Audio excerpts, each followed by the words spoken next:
Jane is the epitome of beauty in Breaking Bad, and the first girl Jesse truly falls in love with. It's because of her that many people found the motivation to keep watching, and it's also because of her that the cracks in Walter and Jesse's relationship begin to show. Jane's arrival makes the plot even more dramatic, and it perfectly illustrates the selfishness of human nature. Last episode, we left off with Jesse, who was homeless, receiving his share of money from Walter. He first fulfills his promise to pay off the repair costs for the RV, and he also buys a beat-up little car. Then, he finds a house to rent from an ad in the newspaper, and the landlord turns out to be Jane, the most beautiful character in the series. Jesse is not only satisfied with the house but is even more pleased with the beautiful landlord. Learning that Jane lives next door, Jesse is overjoyed, but just as he's about to sign the lease, he realizes that there isn't much money left. The pragmatic Jane immediately wants to take back the contract, but in front of the beautiful woman, Jesse's emotional intelligence skyrockets. He starts by sharing his tragic life story,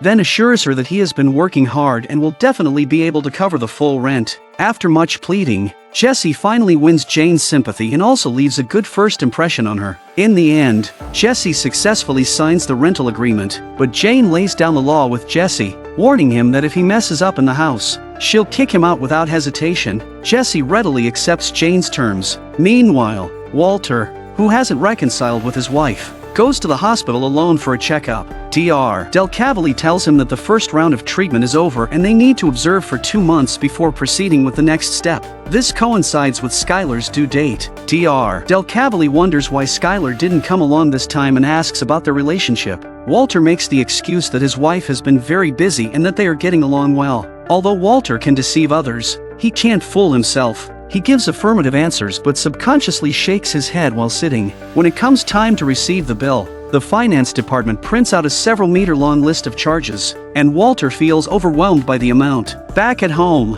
Skylar is also worried about the bill, so she plans to seek help from the Elliots. Walter lies to Skylar, saying he will handle it. At night, after his wife falls asleep, Walter quietly takes out his hidden funds, but no matter how he calculates, it's still not enough. The side effects of chemotherapy cause Walter to vomit again, and while flushing the toilet, he discovers it's clogged. After some effort, he finds that a discarded cigarette box is the cause. On the other hand, Hank, having killed the major criminal Tuco, is celebrated for his achievement. George thinks highly of Hank's abilities and assigns him to handle both his current duties and those in El Paso. El Paso, located on the US-Mexico border, is one of the cities with the highest crime rates in the world and a gathering place for drug lords. This assignment sounds like a promotion but is fraught with danger, and any slight misstep could be fatal. But in front of his colleagues, Hank still acts very brave, and they all celebrate for him. However, when Hank is alone in the elevator, his legs suddenly weaken and his breathing tightens, clearly showing his fear of this mission.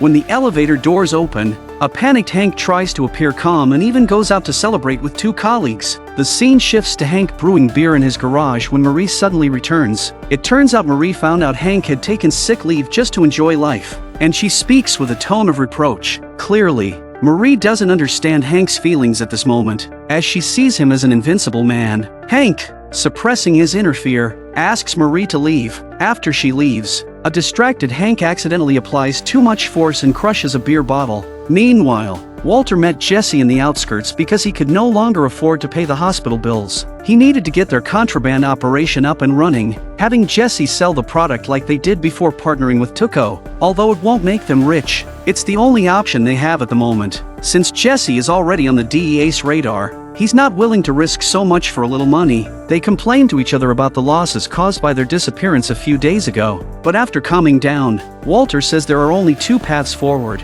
The first is to find someone like Tuco to continue partnering with. The second is for Walter to handle production and Jesse to take care of sales. But Jesse says he has a better idea. He suggests that they become their own Tuco, establishing their own sales network and then stepping back from the front lines. Walter doesn't like the idea of others joining them and strongly opposes it. However, Jesse suddenly becomes assertive and gives Walter a harsh lesson.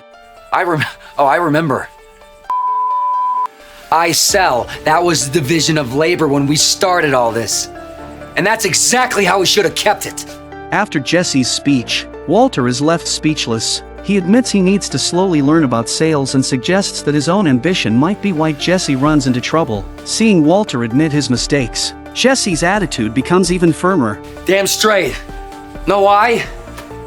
Because we do things my way this time, or I walk. Walter looks at him in surprise, and Jesse even calls him by his first name. You need me more than I need you, Walt. You know, until now, Jesse has always respectfully called Walter Mr. White. It's a bold plan, Mr. White. The scene shifts to Jesse inviting his friends to his newly rented house. Remember, Jesse used to invite his friends over to his house to sample top-notch contraband. However, today, out of respect for his beautiful landlord Jane, he only brought out snacks and drinks. Jesse explains his plan in detail, offering them a $500 commission per ounce because his product is unmatched in the market, and sales volume won't be an issue. The others see this as a great opportunity to make money and comply with Jesse's requests. At the same time, Skylar and Walter, still in a Cold War, go to Skylar's sister's house for a dinner party. The last one out of the car, Walter checks the car's cigarette lighter, because after seeing the cigarette box in the toilet the night before, he suspects his wife is smoking. Their visit to Marie's house is also to celebrate Hank, who is about to be promoted and assigned to execute a mission on the Mexican border. Marie knows it's full of dangers there, but she isn't worried about Hank's safety. Instead, she dreams of living in the villa she has always wanted if Hank works hard for a few years. This is the wife Hank earnestly pursued. She is selfish, self-centered, and extremely vain, making her the most disliked character in the show. Breaking Bad is fascinating because it allows everyone to see a reflection of their own life in it. Skylar is also speechless about her sister. She doesn't want to listen to Marie's vain chatter, so she goes back to the room alone. Unexpectedly, Marie continues to follow her sister, still fantasizing about her dream. Skylar tells Marie to shut up and then takes the opportunity to demand an apology from Marie for her thefts, stating it's Marie's last chance. If Marie doesn't apologize sincerely, she will no longer consider her a sister. Seeing her sister's serious face, Marie finally gathers the courage to apologize to her. I'm sorry. As night fell, Jesse's friends frantically sold their contraband, earning substantial returns while also taking on the corresponding risks. Sure enough, Skinny is quickly tricked by someone else.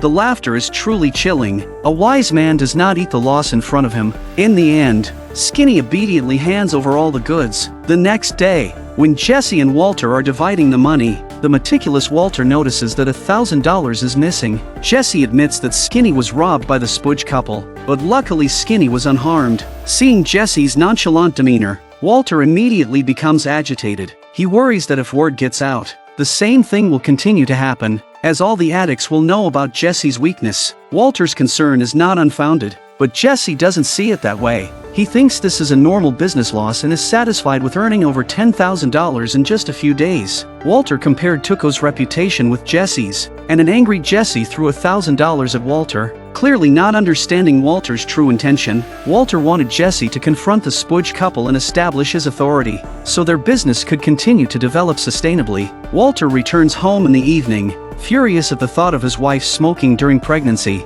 and now he finds fault with everything Skylar does. Finally, he can't hold back and confronts Skylar with the cigarette pack from the toilet. Skylar doesn't explain why she started smoking, and they end up having another big fight. Walter, who intended to ease the tension, only makes the marital strain worse. Clearly, he hasn't realized that his own actions have stressed his wife enough to make her try smoking to relieve her boredom. A frustrated Walter goes to Jesse's house in the middle of the night. He wants to teach Jesse how to handle the situation with the Spudge couple's robbery. You asked me what I want you to do. I want you to handle it.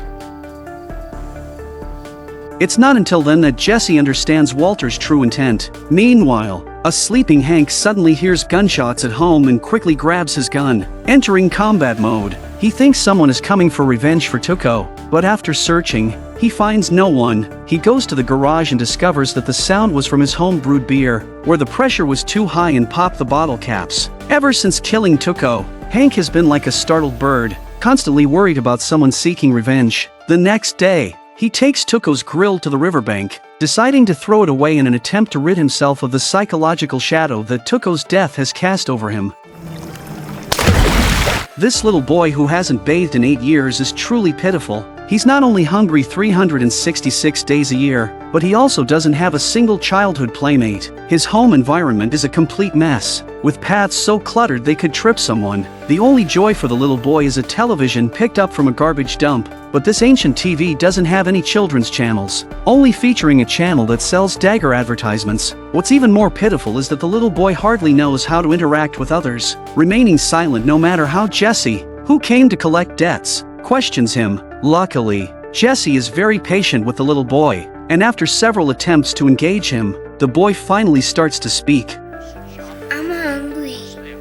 Initially, Jesse came to collect a debt, but he ended up playing the role of a temporary babysitter to cheer up the little boy. Jesse even tried playing peekaboo, but this tactic was not effective. Just then, Jesse suddenly hears the boy's parents coming home. To prevent the little boy from witnessing a violent scene, Jesse quickly carries him back to his room to hide, while he waits with a gun for the arrival of the Spudge couple. Soon, the Spudge couple enters the room, cursing and swearing. Jesse takes the opportunity to overpower them and demands they hand over the goods they robbed from him, but after searching them thoroughly, he only finds a tiny amount in their underwear. Jesse demands they compensate him for his losses, but the Spudge couple doesn't have any money. They are completely unable to pay him back. At this moment, the little boy walks out of the room, becoming a human shield for the Spudge couple. Jesse hides his gun behind his back, fearing to negatively impact the little boy, and he quietly threatens the couple that if they don't repay the money, he will cut off their supply. Because Jesse is also an addict,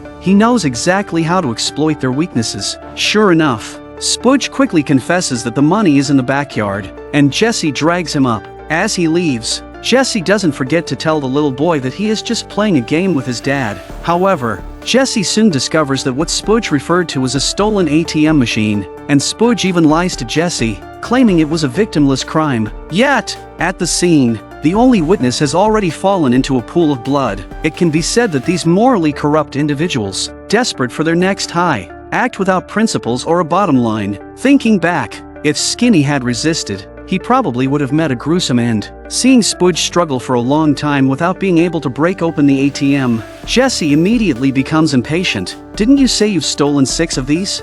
How can you possibly not know how to open it? Spudge's wife admits they have indeed stolen 6 but have never managed to open any, implying that it's Spudge's fault for being too dumb. They can fly into a rage over the slightest thing. Jesse tries to separate them and urges Spudge to keep trying to get the money. Just then, Jesse realizes the little boy is missing. He anxiously asks the woman on the couch, but she shows no concern. Finally, Jesse finds the little boy on the bed. Seeing the boy's pitiful state, Jesse sees a reflection of himself. As his own parents were also unkind to him, he storms out to berate the incompetent mother, telling her how to take care of the child. But this becomes leverage for the Spudge couple. Give me one hit and I'll be any kind of mother that you want. Yeah, Diesel, this whole thing would go easier if we all had a little taste, man. Seeing these two unfit parents, Jesse gives up on them and decides to take matters into his own hands. Thus, Jesse spends 2 hours trying to break open the ATM machine without success. It seems there was a reason they couldn't open the previous ATMs they stole. There's nothing Jesse can do about it. At this moment, the little boy came out of the house, probably too bored. The little boy wanted to play hide and seek with Jesse. Jesse patiently plays along with the little boy. At that moment, the woman behind him quietly stood up and knocked Jesse out when he wasn't looking. She didn't think about the little boy's feelings. Fortunately, the Spudge couple doesn't intend to kill Jesse. A few hours later, Jesse gradually wakes up. Since they have taken his gun, Jesse doesn't dare to make any rash moves for the time being. Jesse watched the Spudges prop up the ATM with a chair and prepared to strike from the bottom when the Spudges got into another altercation over their spiritual food. Spudge keeps cursing at the woman, which unexpectedly enrages her. No, skank. No, don't. The woman, seemingly unaware of Jesse, who has been startled awake, is only focused on taking what she wants from Spudge's pocket. Jesse quickly takes the gun and wipes his fingerprints off the ATM, preparing to run, but just then, the ATM suddenly opens on its own. At this moment, Jesse is panicked and frightened. He dials the emergency number and then prepares to leave. But then he remembers the poor little boy and turns back to him. Jesse first coaxes the little boy to close his eyes, then quickly carries him out and tells him to sit there and not look inside the house at all. He worries that this could cause a huge psychological shadow on the little boy. Before leaving, Jesse doesn't forget to offer his blessings. You have a good rest of your life, kid. Seeing this, it's less like a classic American drama and more like an anti-drug public service announcement. Jesse also receives a nomination for Best Supporting Actor at the Emmy Awards for his outstanding performance in this episode. On the other hand, Skylar hears a voicemail from Gretchen because she believes that it has been the Gretchen couple funding Walter's medical bills. She specifically calls to express her gratitude and invites her to come over to her house. Meanwhile, Walter returns to teaching in the classroom, discussing the omnipresent element carbon and mentioning Dr. Hall, the inventor of synthetic diamonds. Dr. Hall worked for General Electric and created untold wealth for the company with his research. However, his salary was only $10, and Walter appears indignant about this. This hints at Walter's dissatisfaction with his own situation. He can only create his own wealth by utilizing his knowledge of chemistry. After class, Carmen shows her concern for Walter's return to teaching and tells him that he can come to her with any needs, promising complete confidentiality. This leaves Walter flattered and leads to a misunderstanding, also laying the groundwork for his later approach to Carmen after being cuckolded. After school, when Walter sees a poster mocking him on his car, he feels greatly insulted. He tells his son that if he catches them, he will tie them up and bury them alive in the desert. This statement is chilling to hear, showing that Walter has become vengeful at this point. Just as Walter Jr. gets home, he sees a luxury car parked outside their house, knowing that only a few can afford such a vehicle, and he wonders whose car it is. Walter realizes the car belongs to the Grey Matter Gretchen couple when he sees the license plate. Walter is somewhat surprised by Gretchen's visit but still forces a smile to greet her. Hearing his wife and son express immense gratitude for Gretchen's financial support, Walter feels uncomfortable but is still worried that Gretchen will expose his lie. However, Gretchen is not naive, and given her understanding of Walter, she has long guessed that this is one of Walter's lies. Though she doesn't know why Walter would lie this way, she still decides to keep his secret for the time being. Gretchen makes an excuse that she has to go back early, and Walter takes the opportunity to follow her. To keep his lie from being exposed,